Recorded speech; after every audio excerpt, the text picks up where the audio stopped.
평생을 학교라는 울타리 안에서 아이들을 가르치는 일에 매진했던 박상철은 정년퇴직 후 맞이하는 나날이 더 없이 평화롭고 한가롭다고 생각했다.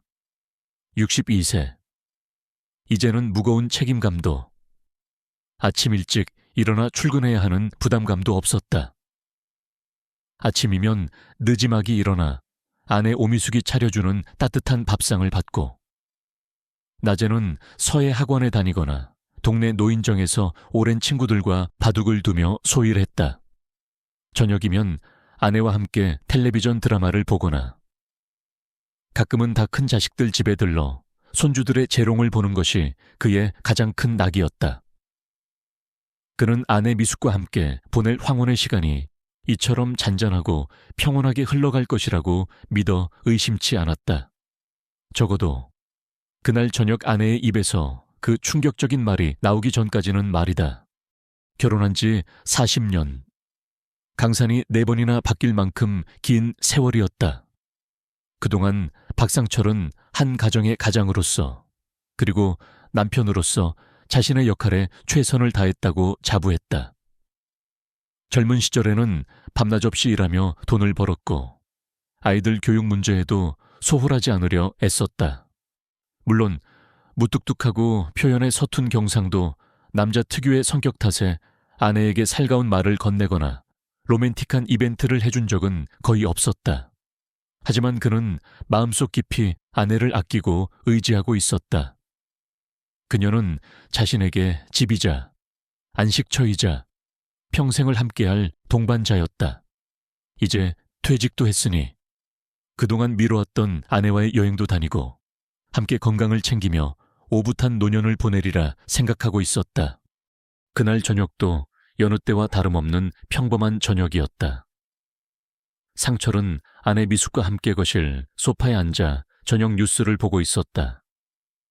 화면 속에서는 연일 떠들썩한 정치 뉴스들이 흘러나왔지만 그의 귀에는 제대로 들어오지 않았다. 그는 그저 따뜻한 거실 공기와 아내의 익숙한 존재감에 안도감을 느끼며 곧 시작할 주말 드라마를 기다리고 있었다.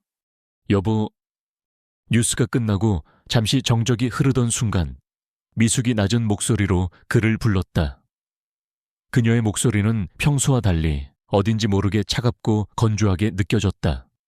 상철은 무심코 그녀를 돌아보았다. 미숙은 텔레비전 화면이 아닌 그의 얼굴을 똑바로 응시하고 있었다. 그녀의 표정은 너무나도 진지하고 단호해서 상철은 순간 자신도 모르게 긴장했다. 우리 이혼해요. 미숙의 입에서 나온 말은 짧고 간결했지만 그 파괴력은 엄청났다. 상철은 자신의 귀를 의심했다. 지금 아내가 뭐라고 한 거지 이혼 40년을 함께 살아온 아내의 입에서 나올 것이라고는 상상조차 해본 적 없는 단어였다. 뭐라고 지금 농담하는 거지. 재미없는 농담하지 마. 상철은 애써 태연한 척하며 웃어넘기려 했지만 그의 목소리는 미세하게 떨리고 있었다. 하지만 미숙의 표정은 조금도 변하지 않았다. 그녀는 여전히 차갑고 단호한 눈빛으로 그를 바라보며 다시 한번, 그러나 더욱더 분명하게 말했다. 농담 아니에요. 진심으로 하는 말이에요. 나 당신이랑 이혼하고 싶어요. 상철의 머릿속이 하얗게 비는 듯했다. 심장이 바닥으로 쿵 하고 떨어지는 것 같았고 숨이 제대로 쉬어지지 않았다. 이게 대체 무슨 상황이란 말인가? 그는 아무 말도 하지 못하고 그저 아내의 얼굴만 멍하니 바라보았다. 미숙은 그런 그의 시선을 피하지 않고 오히려 더욱더 또렷하게 말을 이었다. 당신도 이제 퇴직했고 아이들도 다 커서 제 앞가림하고 있잖아요. 이제 우리 각자 서로에게 얽매이지 않고 자유롭게 살아갈 때가 된 것 같아요. 나도 이제는 나 자신만을 위한 삶을 살고 싶어요. 자유 자신만을 위한 삶. 상철은 도무지 아내의 말을 이해할 수가 없었다. 지난 40년간 그들은 늘 함께였다. 기쁜 일도 슬픈 일도 함께 겪으며 서로에게 의지해왔다. 그런데 이제 와서 자유라니. 자신만을 위한 삶이라니. 그것이 대체 무슨 해괴한 소리란 말인가. 미수가 갑자기 왜 그래? 혹시 내가 뭐 잘못한 거라도 있어? 아니면 어디 아픈 데라도 있는 거야? 말해봐. 내가 다 고칠게. 상철은 애원하듯 아내에게 매달렸지만 그녀의 결심은 확고해 보였다. 그녀는 자리에서 일어나 방으로 들어가 버렸고 거실에는 상철만이 홀로 남아 텅 빈 공간을 응시하고 있었다. 평화롭던 황혼의 일상에 갑자기 불어닥친 이혼이라는 폭풍. 상철은 그 거대한 폭풍 앞에서 속수무책으로 흔들리고 있었다. 그는 도무지 이 상황을 받아들일 수도 이해할 수도 없었다. 지난 40년간의 결혼 생활이 한순간에 부정당하는 듯한 깊은 절망감과 함께 아내에 대한 알 수 없는 원망과 배신감이 그의 마음속에서 소용돌이치기 시작했다. 그의 평온했던 황혼은 그렇게 예고 없이 찾아온 아내의 충격적인 선언과 함께 산산조각 나고 있었다. 그날 밤 박상철은 뜬 눈으로 밤을 지새웠다. 아내 오미숙의 갑작스러운 이혼 통보는 마치 망치로 머리를 맞은 듯한 충격이었고 도무지 현실로 받아들여지지 않았다. 수십 년을 함께 해로한 아내, 이제는 서로의 눈빛만 봐도 마음을 읽을 수 있다고 생각했던 아내의 입에서 나온 이혼이라는 단어는 너무나도 생경하고 잔인했다. 그는 밤새도록 아내에게 이유를 물었지만 미숙은 그저 이제는 당신에게서 벗어나 나만의 삶을 찾고 싶다는 알 수 없는 말만 반복할 뿐이었다. 그녀의 목소리는 평소와 달리 차갑고 단호했고 그 어떤 설득이나 애원도 통하지 않을 것처럼 보였다.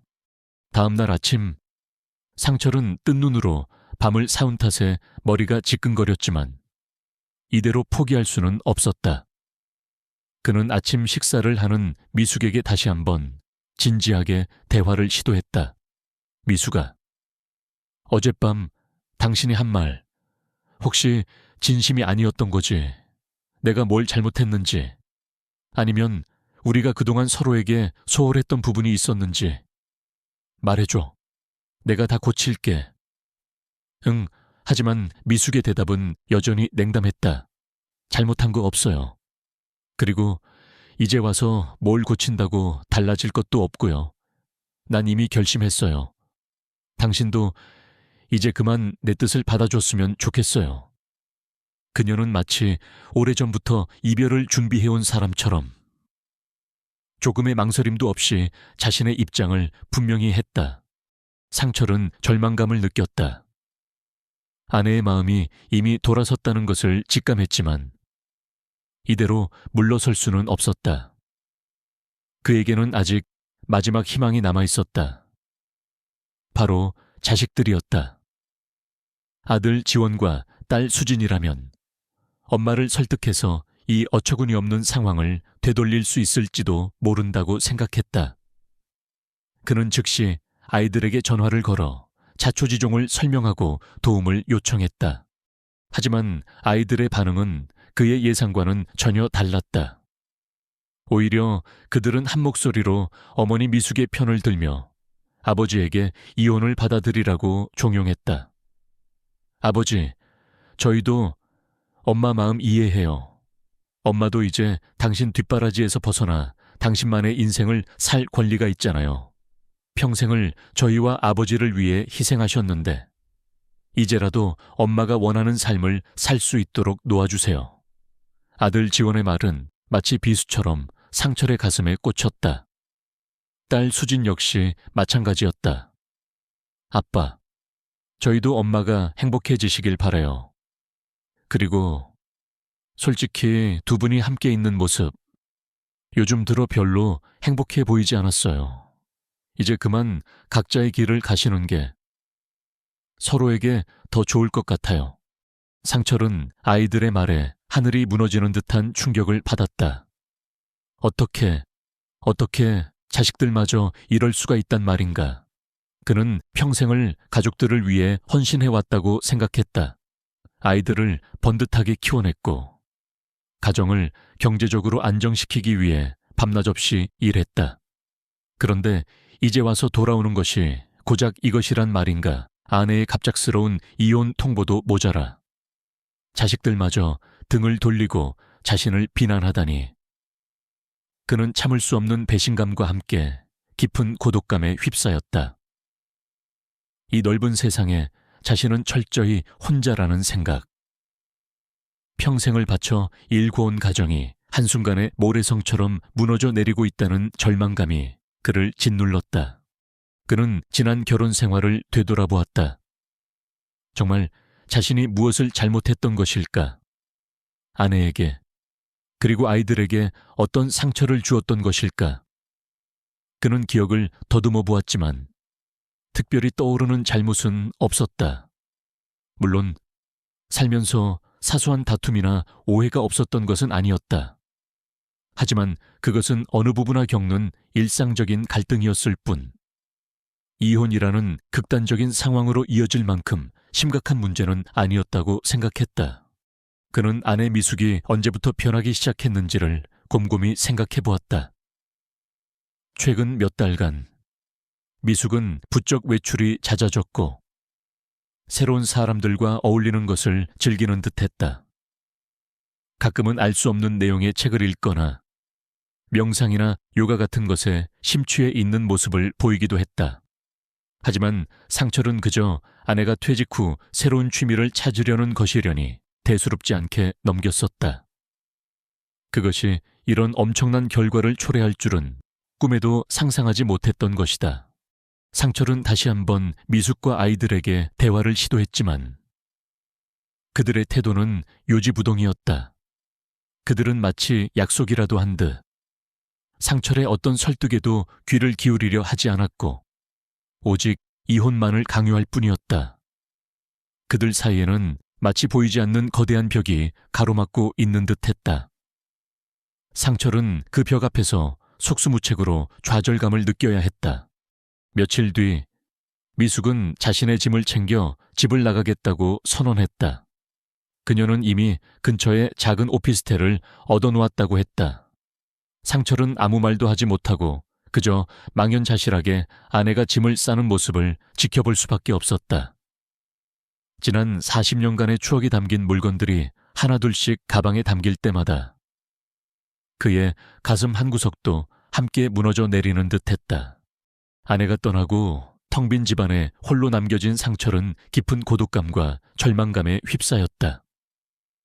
한때는 가족들의 웃음소리로 가득했던 공간은 이제 싸늘한 정막만이 감돌았고 벽에 걸린 가족 사진 속 행복해 보이는 모습은 오히려 그의 마음을 더욱 아프게 할 뿐이었다. 그는 자신이 평생을 바쳐 지켜온 모든 것이 한순간에 사라져 버렸다는 사실을 받아들여야만 했다. 하지만 왜, 무엇 때문에 이런 일이 벌어졌는지 그는 여전히 알 수 없었다. 그를 둘러싼 이 거대한 의문과 배신감은 그의 남은 삶을 송두리째 흔들고 있었다. 아내 오미숙이 짐을 싸서 집을 나간 후에도 박상철은 한동안 그 사실을 현실로 받아들이지 못했다. 아침에 눈을 뜨면 늘 그랬던 것처럼 아내가 차려놓은 아침 식사가 있을 것만 같았고 저녁이면 함께 텔레비전을 보며 하루의 피로를 풀 수 있을 것만 같았다. 하지만 텅 빈 식탁과 싸늘한 거실은 그의 희망을 여지없이 무너뜨렸다. 그는 아내가 남기고 간 이혼 서류를 몇 번이고 들여다보았지만 그 안에 담긴 차가운 글자들은 그의 마음을 더욱더 아프게 할 뿐이었다. 상철은 이대로 모든 것을 포기할 수 없었다. 그는 미숙에게 수없이 전화를 걸고 문자 메시지를 보냈지만 그녀는 좀처럼 연락을 받지 않았다.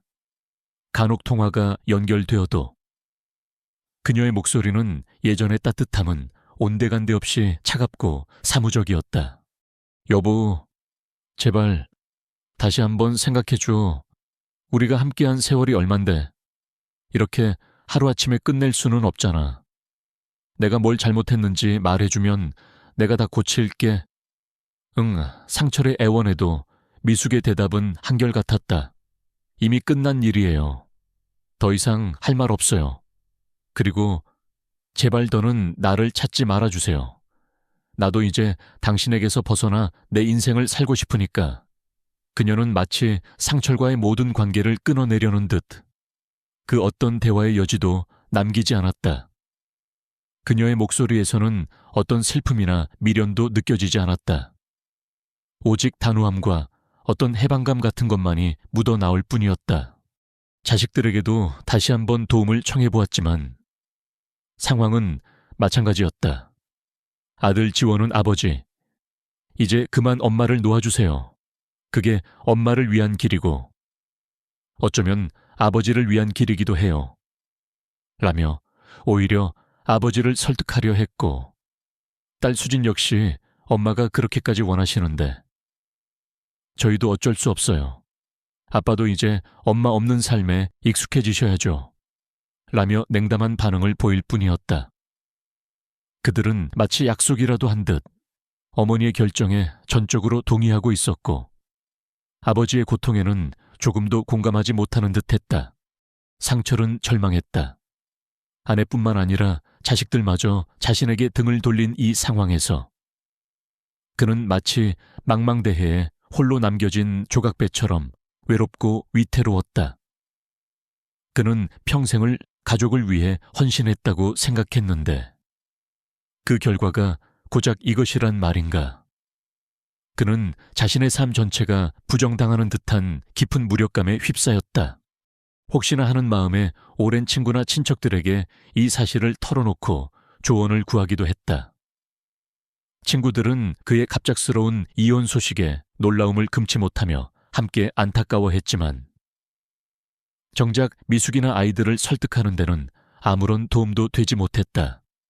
그들 역시 미숙과 아이들의 완고한 태도 앞에서 속수무책으로 물러설 수밖에 없었다. 마치 상철과 그의 가족들 사이에는 보이지 않는 거대한 벽이 세워져 있는 듯했고 그 누구도 그 벽을 넘을 수 없는 것 같았다.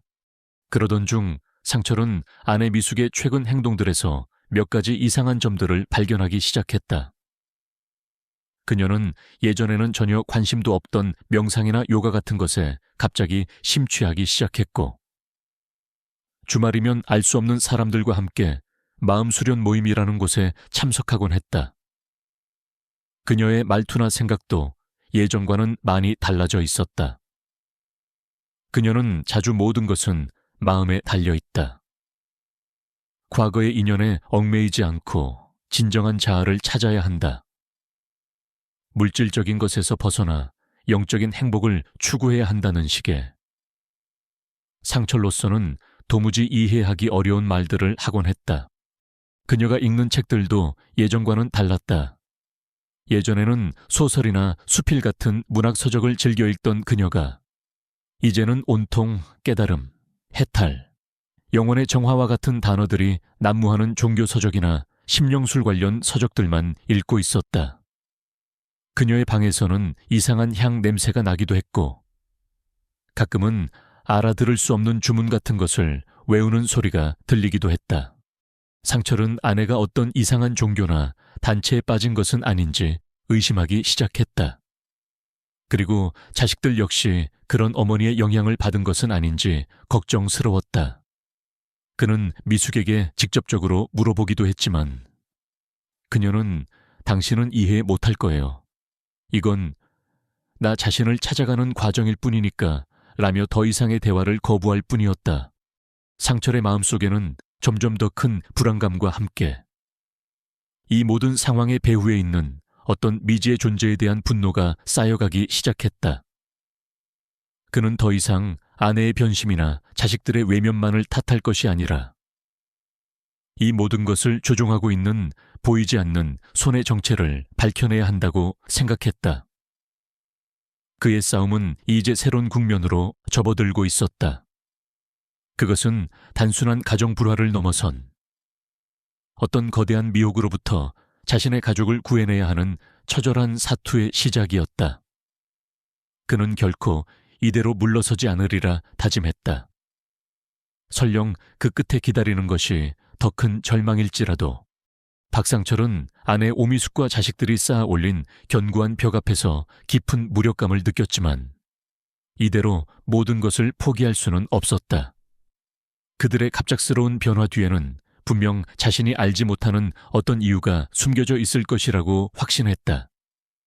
그는 마치 탐정이라도 된 것처럼 아내의 최근 행적과 주변을 샅샅이 살피기 시작했다. 가장 먼저 눈에 띈 것은 미숙의 잦은 외출이었다. 예전에는 집에서 조용히 책을 읽거나 화초를 가꾸는 것을 좋아했던 그녀가 최근 몇 달 사이 부쩍 바깥으로 나도는 일이 많아졌다. 그녀는 상철에게 오랜만에 친구들 만나러 간다거나 새로운 취미 생활을 시작했다는 식으로 둘러댔지만 어딘지 모르게 평소와는 다른 어색함이 느껴졌다. 그녀의 옷차림도 예전과는 사뭇 달랐다. 평소에는 수수하고 단정한 옷을 즐겨 입던 그녀가 요즘에는 어디서 났는지 모를 화려한 색상의 옷이나 명품 가방을 들고 다니는 일이 잦아졌다. 상철은 미숙이 집을 비운 사이 그녀의 방을 조심스럽게 살펴보았다. 그리고 그곳에서 몇 가지 단서들을 발견할 수 있었다. 그녀의 책상 위에는 참된 자아를 찾아서 영혼의 목소리에 귀 기울여라. 모든 속박으로부터의 해방과 같은 제목의 책들이 놓여 있었고 서랍 안에서는 마음치유센터, 행복명상 프로그램 안내라는 제목의 팸플릿과 함께 정체불명의 단체 이름이 적힌 회원증 같은 것도 발견되었다.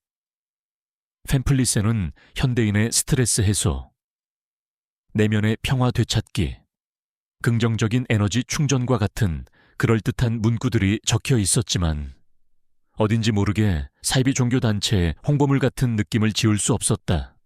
상철은 또한 미숙의 최근 통화 목록이나 문자 메시지 내용을 몰래 확인해 보기도 했다. 거기에는 선생님, 센터장님, 도반님과 같은 알 수 없는 호칭으로 저장된 사람들과의 잦은 통화 기록이 남아 있었고 문자 메시지 내용 역시 오늘 선생님의 가르침 덕분에 큰 깨달음을 얻었습니다. 다음 주 수련회에도 꼭 참석하겠습니다. 모든 번뇌를 내려놓고 참된 행복을 찾으세요. 와 같은 평소의 미숙과는 전혀 어울리지 않는 이야기들로 가득했다. 상철은 직감했다. 아내 미숙이 어떤 이상한 단체에 깊이 빠져 있다는 것을. 그리고 그 단체가 아내의 생각과 가치관을 송두리째 바꿔놓았고 결국에는 이혼이라는 극단적인 선택까지 하게 만들었다는 것을. 그는 인터넷을 통해 그 단체의 이름을 검색해 보았다. 아니나 다를까. 그 단체는 최근 몇 년 사이 급속도로 세력을 확장하고 있는 신흥 종교단체와 유사한 형태로 운영되고 있었으며 교주에 대한 맹목적인 믿음을 강요하고 가정 파괴나 재산 헌납과 같은 사회적 무리를 일으키고 있다는 비판적인 기사들도 심심치 않게 찾아볼 수 있었다. 그렇다면 자식들은 자식들 역시 어머니의 이런 변화를 알고 있었던 것일까? 아니면 그들 역시 그 단체에 함께 빠져 있는 것일까? 상철은 다시 한번 아들 지원에게 전화를 걸어 단도직입적으로 물었다. 지원아, 너 혹시 엄마가 요즘 다니시는 마음치유센터라는 곳에 대해 아는 거 있니? 지원의 목소리가 순간 당황하는 듯 했지만 이내 아무렇지도 않다는 듯 대답했다. 아, 네, 아버지, 엄마가 요즘 명상 같은 거 배우러 다니시는 곳이에요. 스트레스 해소에도 좋고 마음도 편안해진다고 하시더라고요. 왜 그러세요? 그곳 어떤 곳인지 자세히 좀 알고 싶구나. 혹시 너도 같이 가본 적 있니? 아니요. 저는 가본 적은 없어요. 하지만 엄마가 워낙 좋아하시고 또 거기 다니시면서 예전보다 훨씬 밝아지신 것 같아서 저희는 그냥 엄마가 행복하시면 그걸로 만족해요. 지원의 대답은 너무나도 평온했고 어떤 의심이나 걱정의 기색도 찾아볼 수 없었다. 마치 어머니의 변화를 당연하게 받아들이고 오히려 긍정적으로 생각하는 듯한 느낌마저 들었다. 상철은 깊은 절망감에 휩싸였다. 아내뿐만 아니라 자식들마저 그 단체의 영향력 아래 놓여 있을지도 모른다는 생각에 등골이 오싹해졌다. 그는 자신이 지금 상대하고 있는 것이 단순한 아내의 변심이나 자식들의 반항이 아니라 훨씬 더 거대하고 교활한 어떤 존재라는 것을 깨달았다. 그 존재는 행복과 깨달음이라는 달콤한 말로 사람들을 현혹시키고 결국에는 그들의 가정과 인생을 송두리째 파괴해버리는 악마와도 같은 것이었다. 그는 이대로 물러설 수 없었다. 어떻게든 아내와 자식들을 그 위험한 단체로부터 구해내야만 했다. 하지만 어떻게 이미 그들의 마음속 깊이 뿌리내린 믿음을 어떻게 되돌릴 수 있단 말인가. 상철은 막막함과 함께 거대한 벽 앞에서 홀로 싸워야 하는 투사의 비장함 같은 것을 느꼈다. 그의 눈빛이 차갑게 빛나기 시작했다. 이제부터는 감정에 호소하거나 설득하는 방식으로는 아무것도 해결할 수 없다는 것을 깨달았기 때문이었다. 그는 좀 더 냉정하고 치밀하게 그리고 결정적인 증거를 가지고 그들의 허황된 믿음을 깨부숴야만 했다. 그의 외로운 싸움은 이제 막 가장 중요한 국면으로 접어들고 있었다. 박상철은 아내 오미숙과 자식들을 옭아매고 있는 정체불명의 단체에 대해 더 자세히 알아보기 위해 본격적으로 움직이기 시작했다. 그는 미숙의 방에서 찾아낸 마음치유센터, 팸플릿에 적힌 주소와 연락처를 통해 그곳의 실체를 파악하려 애썼다.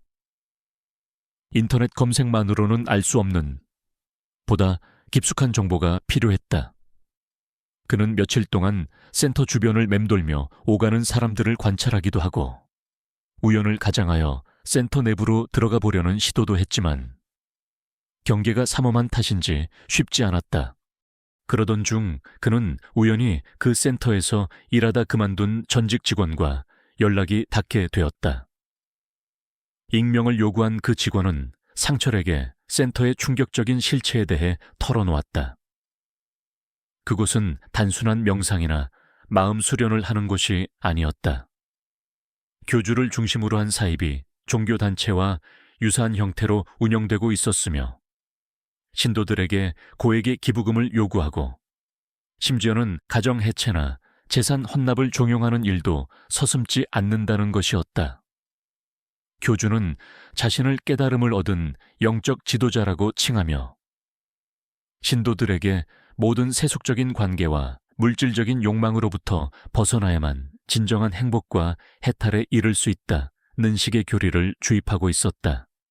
가족관계 역시 그들이 말하는 세속적인 관계의 일부였으며 때로는 전생의 악연이나 영적 성장을 가로막는 족쇄로 치부되기도 했다. 상철은 그 직원의 말을 들으며 온몸의 피가 차갑게 식는 것을 느꼈다. 아내 미숙과 자식들이 바로 이 끔찍한 단체의 마수에 걸려들었다는 사실이 너무나도 명백해졌기 때문이었다. 그는 더 이상 망설일 시간이 없다고 판단했다. 어떻게든 그들의 허황된 믿음을 깨부수고 이 파멸의 늪에서 가족들을 구해내야만 했다. 그는 먼저 미숙이 살고 있는 오피스텔을 찾아갔다. 미숙은 갑작스러운 그의 방문에 당황한 기색이었지만 상철은 단호한 표정으로 그녀를 마주 앉혔다. 당신 마음치유센터라는 곳, 대체 어떤 곳이오? 그리고 거기서 뭘 배우고 있길래 40년 넘게 함께 살아온 남편과 자식들을 하루아침에 버리겠다는 거요. 상철은 자신이 조사한 내용들과 전직 직원의 증언을 토대로 센터의 실체에 대해 따져 물었다. 하지만 미숙의 반응은 예상외로 완고했다. 당신은 이해 못해요. 그곳은 내게 새로운 삶의 의미를 가르쳐준 곳이에요. 나는 이제 더 이상 과거의 오미숙이 아니에요. 나는 진정한 나를 찾았고 모든 속박으로부터 자유로워졌어요. 미숙은 마치 그 단체의 교리를 그대로 읊는 것처럼 알 수 없는 말들을 늘어놓았다. 그녀의 눈빛은 어딘지 모르게 광신도처럼 번뜩이고 있었고 상철의 어떤 말도 그녀에게는 전혀 먹히지 않는 듯했다. 자유속박, 우리가 함께한 세월이 당신에게는 그저 벗어던져야 할 짐이었단 말이오. 우리 아이들은 당신이 배 아파 낳은 자식들마저 당신의 그 영적 성장을 가로막는 장애물일 뿐이란 말이냐고. 상철은 분노를 참지 못하고 소리쳤지만 미숙은 오히려 그를 안타깝다는 듯한 눈빛으로 바라보았다. 당신도 언젠가는 깨닫게 될 거예요. 지금 당신이 붙잡고 있는 모든 것들이 얼마나 헛되고 부질없는 것인지를. 진정한 행복은 이 모든 것을 내려놓았을 때 비로소 찾아오는 거니까요. 상철은 절망했다. 아내는 이미 정상적인 대화가 불가능한 상태였다. 그녀는 완전히 그 단체의 사상에 세뇌되어 있었고 현실과 이상을 구분하지 못하고 있었다. 그는 다음 날 아들 지원과 딸 수진을 따로 불러 이 사실을 알리고 도움을 요청했다. 하지만 아이들의 반응 역시 그의 기대를 무참히 짓밟았다. 아버지, 저희도 엄마가 그 센터에 다니시는 거 알고 있어요. 그리고 저희는 엄마의 선택을 존중해요. 엄마가 그곳에서 행복을 찾으셨다면 저희는 그걸로 만족해요. 수진아, 지원아, 너희들까지 왜 그래? 그곳은 정상이 아니야. 엄마가 지금 위험한 곳에 빠져 있단 말이다. 상철은 아이들을 붙잡고 애원했지만 그들은 오히려 아버지를 이해하지 못하겠다는 듯한 표정을 지었다. 아버지가 너무 예민하게 반응하시는 거예요. 엄마는 그냥 새로운 가치관을 찾으신 것뿐이에요. 저희는 엄마가 어떤 선택을 하시든 엄마 편이에요. 그러니까 아버지도 이제 그만 엄마를 놓아주세요. 그 순간 상철은 모든 것을 체념했다. 아내뿐만 아니라 자식들마저 이미 그 단체의 영향력 아래 놓여 있다는 사실을, 그리고 자신은 이제 그들을 되돌릴 수 없다는 사실을 깨달았던 것이다. 그의 마음속에서 무언가가 와르르 무너져 내리는 소리가 들렸다. 평생을 바쳐 지켜온 가족이라는 울타리가 이토록 허무하고도 황당한 이유로 한순간에 사라져버린 것이었다. 그는 더 이상 아무 말도 하지 않았다. 분노도, 슬픔도, 심지어는 절망감마저도 느껴지지 않았다. 오직 깊은 허탈감과 함께 이 모든 상황을 그저 받아들여야 한다는 냉정한 현실 인식만이 그의 머릿속을 채우고 있었다. 그는 자리에서 일어나 미숙과 아이들을 한번 쓱 둘러보았다. 그들의 얼굴에는 여전히 어떤 확신과 평온함 같은 것이 어려 있었지만 상철의 눈에는 그것이 그저 허황된 믿음에 사로잡힌 어리석은 광신도들의 모습으로 보일 뿐이었다. 그래, 너희들이 선택한 삶이니 너희들 마음대로 살아라. 나는 더 이상 너희들의 인생에 관여하지 않겠다. 그는 속으로 그렇게 중얼거렸다. 그리고 그것이 바로 그가 아내와 자식들을 그냥 버려버리기로 결심한 순간이었다. 더 이상 그들을 설득하려 애쓰거나 그들의 변화에 아파하거나 혹은 그들을 되돌리려 노력하지 않기로 한 것이다. 그들은 이미 그가 알던 가족이 아니었고 그 역시 더 이상 그들의 남편이자 아버지가 아니었다. 모든 것이 끝나버린 것이었다. 그렇게 박상철의 40년 결혼 생활과 그의 가족은 가장 황당하고도 비극적인 방식으로 종말을 맞이하고 있었다.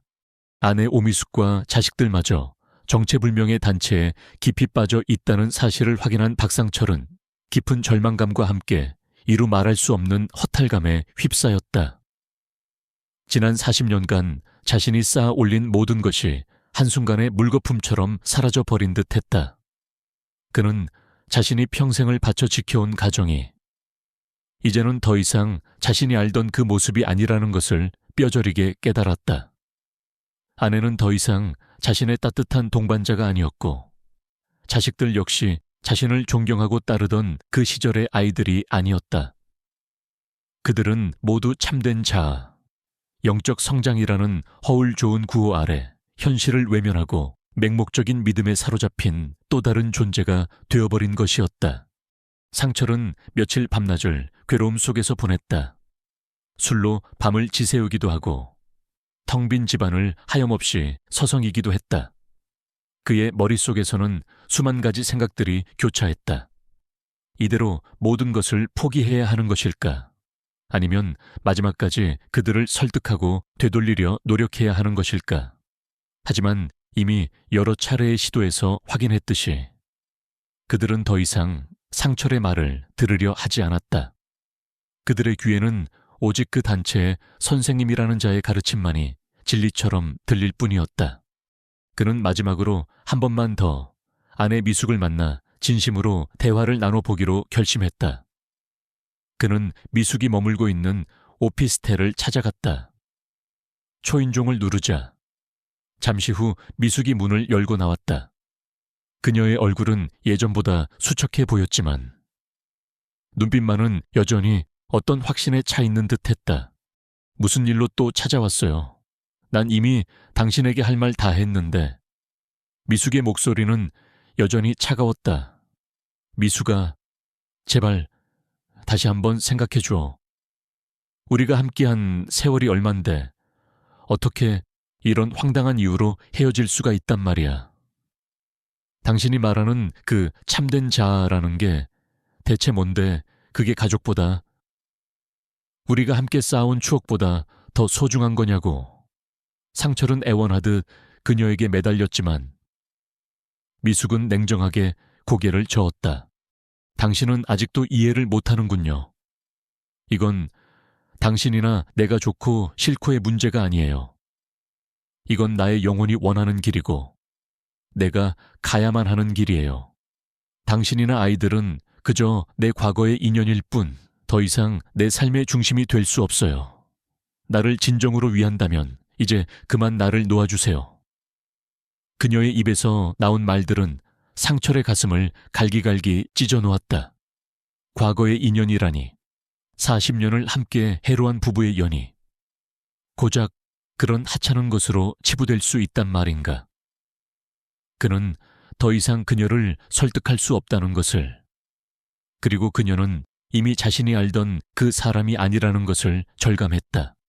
그 순간 상철의 마음속에서 무언가가 툭 하고 끊어지는 소리가 들렸다. 그것은 미련이었을까? 아니면 마지막 남은 희망의 끈이었을까? 그는 더 이상 아무 말도 하지 않았다. 대신 자리에서 일어나 미숙을 한번 물끄러미 바라보았다. 그녀의 얼굴에는 여전히 어떤 후회나 미련도 찾아볼 수 없었다. 오직 자신이 선택한 길에 대한 맹목적인 확신만이 가득할 뿐이었다. 상철은 속으로 깊은 한숨을 내쉬었다. 그리고 마침내 그는 결정을 내렸다. 더 이상 이 무의미한 싸움을 계속하지 않기로. 더 이상 그들의 어리석은 믿음에 상처받거나 분노하지 않기로. 그리고 더 이상 그들을 자신의 가족으로 생각하지 않기로.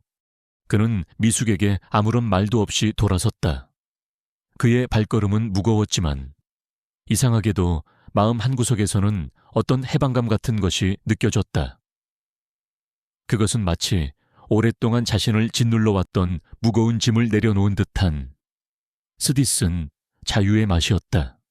집으로 돌아온 상철은 곧바로 이혼 서류에 도장을 찍었다. 그리고 다음 날 자식들에게 전화를 걸어 자신의 결정을 통보했다. 너희들 엄마와 이혼하기로 했다. 너희들도 더 이상 나를 아버지라고 생각하지 않아도 좋다.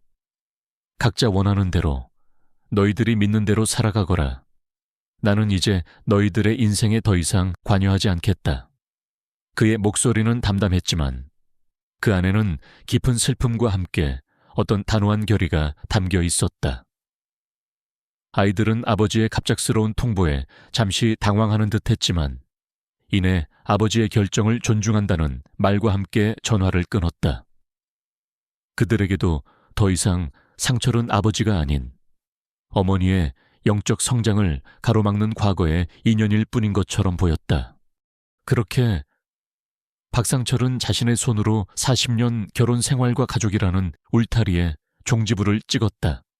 그는 아내와 자식들을 그냥 버려버린 것이었다. 그들을 미워해서도, 그들에게 복수하고 싶어서도 아니었다. 단지 더 이상 그들과 함께할 수 없다는 것을, 그리고 그들을 변화시킬 수 없다는 것을 깨달았기 때문이었다. 그것은 그가 선택할 수 있는 유일한 길이었고 자신을 지키기 위한 마지막 몸부림이었다.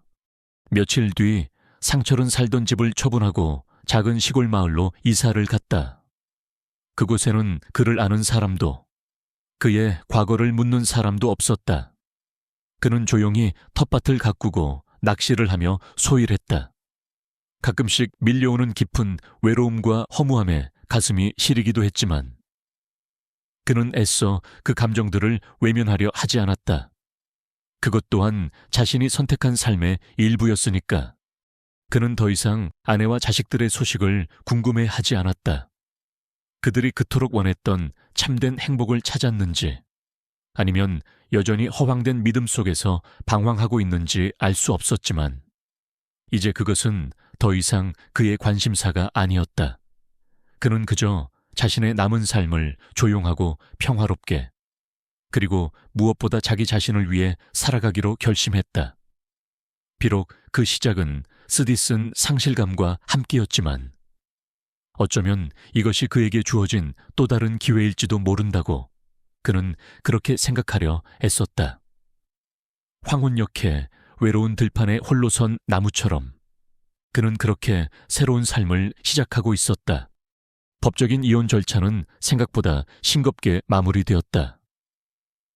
박상철은 아내 오미숙과 자식들이 요구하는 재산 분할에 대해 별다른 이의를 제기하지 않았다.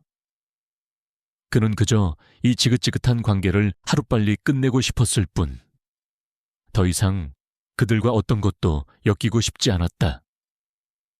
그렇게 수십 년을 함께했던 부부의 연은 서류 몇 장으로 정리되었고 그는 법적으로도 완벽한 남남이 되었다.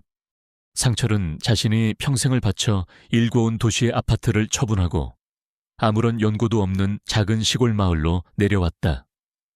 그가 새로 얻은 작은 집은 산자락 아래 조용히 자리 잡고 있었고 창문 너머로는 사계절 변화하는 자연의 풍경이 그림처럼 펼쳐졌다. 처음 몇 달은 견디기 힘든 외로움과 싸워야 했다. 아침에 눈을 뜨면 느껴지던 아내의 온기 대신 싸늘한 냉기가 그를 맞이했고 저녁이면 텅 빈 집안에 홀로 앉아 밥을 먹는 것이 일상이었다. 밤이면 지난날에 행복했던 기억들이 파도처럼 밀려와 그를 괴롭혔고 그는 술에 의지하지 않고는 잠을 이루기 어려웠다.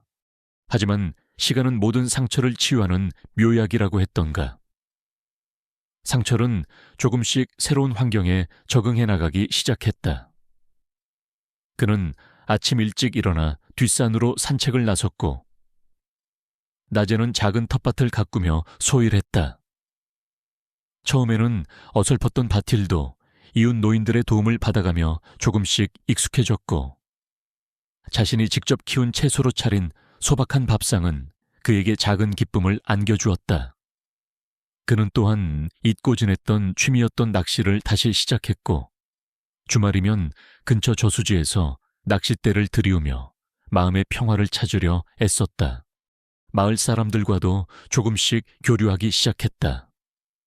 처음에는 외지에서 온 그를 경계하는 듯했던 마을 사람들도 그의 성실하고 과묵한 모습에 점차 마음을 열기 시작했다. 그는 마을 경로당에 나가 어르신들과 장기를 두기도 하고 동네 작은 도서관에서 아이들에게 한자를 가르쳐주는 봉사활동도 시작했다. 그렇게 소소한 관계들을 맺어가면서 그는 자신이 더 이상 혼자가 아니라는 것을 그리고 자신도 누군가에게 필요한 존재가 될 수 있다는 것을 깨닫게 되었다. 그러던 어느 날 그는 우연히 옛 제자로부터 아내와 자식들에 대한 소식을 전해 듣게 되었다.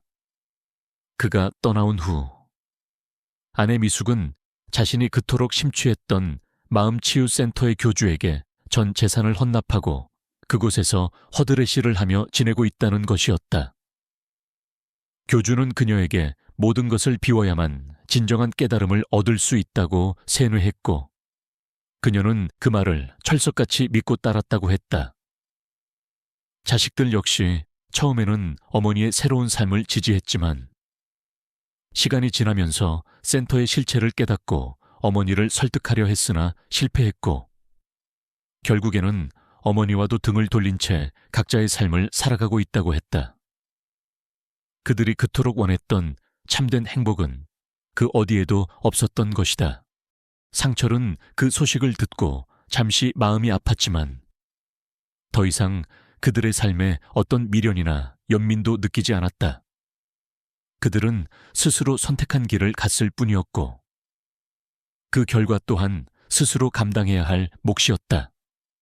그는 그저 멀리서 그들의 어리석음을 안타까워할 뿐이었다. 시간이 흘러 상철에게도 새로운 인연이 찾아왔다. 그가 봉사활동을 하던 도서관에서 만난 비슷한 연배의 과부였다. 그녀 역시 남편과 사별하고 홀로 지내고 있었는데 두 사람은 책이라는 공통된 관심사를 통해 자연스럽게 가까워졌고 서로의 아픔을 공유하며 위로가 되어주었다. 그들은 서두르지 않고 천천히 조심스럽게 서로의 마음을 알아갔고 황혼역에 찾아온 뜻밖의 설렘에 감사하며 새로운 관계를 만들어 나가기 시작했다. 상철은 더 이상 과거에 얽매여 괴로워하지 않았다. 그는 자신의 지난 삶을 부정하거나 후회하지도 않았다. 모든 것은 지나갔고 이제 그에게는 새로운 삶이 주어졌을 뿐이었다. 그는 지금 이 순간의 평화와 소박한 행복에 감사하며 하루하루를 충실하게 살아갔다. 어느덧 저녁 노을이 아름답게 물드는 시간, 상철은 새로 사귄 벗과 함께 자신이 가꾼 텃밭에서 막 수확한 채소로 저녁 식사를 준비하고 있었다. 집안에는 구수한 된장찌개 냄새와 함께 두 사람의 정겨운 웃음소리가 흘러나왔다. 창밖으로는 고즈넉한 시골 풍경이 평화롭게 펼쳐져 있었고 그의 마음은 더없이 편안하고 자유로웠다. 그는 마침내 길고도 험난했던 인생의 폭풍우를 지나 잔잔한 황혼의 항구에 닻을 내린 것이었다. 그곳에는 화려한 성공이나 거창한 행복은 없었지만 그 무엇과도 바꿀 수 없는 소중한 평화와 안식이 기다리고 있었다. 그는 그렇게 자신만의 방식으로 새로운 황혼을 맞이하고 있었다. 독자 여러분께 지금까지 유유 92세에 갑자기 이혼을 통보하는 아내, 자식들도 이혼을 요구하는데 아내가 이혼을 요구한 황당한 이유를 알고 그냥 버려버렸습니다. 라는 다소 긴 제목의 이야기를 인내심을 가지고 함께 해주셔서 진심으로 감사드립니다. 이 이야기는 황혼 이혼이라는 현실적인 소재를 바탕으로 한 개인의 삶과 가족관계가 예기치 않은 믿음과 선택으로 인해 어떻게 변화하고 또 재구성될 수 있는지를 탐색해보고자 했습니다. 주인공 박상철 씨가 겪었던 갑작스러운 가정 해체와 그로 인한 고통, 그리고 그 모든 것을 내려놓고 새로운 삶을 찾아 나서는 과정은 어쩌면 많은 분들께 깊은 공감과 함께 안타까움을 안겨드렸을지도 모르겠습니다. 특히 황당한 이유로 모든 것을 잃게 되는 주인공의 모습은 우리 삶의 허무함과 예측 불가능성을 다시 한번 생각하게 합니다. 하지만 저는 이 이야기를 통해 절망 속에서도 새로운 시작을 찾을 수 있다는 희망의 메시지를 함께 전하고 싶었습니다. 때로는 버려버리는 것이 포기나 단절이 아니라 새로운 삶을 향한 용기 있는 선택이 될 수도 있다는 것을요. 박상철 씨가 찾은 소박한 평화와 새로운 인연처럼 우리 모두의 삶에도 예기치 않은 순간에 찾아오는 따뜻한 위로와 행복이 있기를 바랍니다. 이 이야기가 독자 여러분의 마음에 작은 파문이라도 일으켰기를 그리고 각자의 삶과 관계를 되돌아보는 짧은 여운이라도 남겼기를 소망합니다. 긴 시간 동안 함께해 주셔서 다시 한번 진심으로 감사드리며 독자 여러분의 삶에 늘 건강과 평안이 가득하시기를 기원합니다. 감사합니다.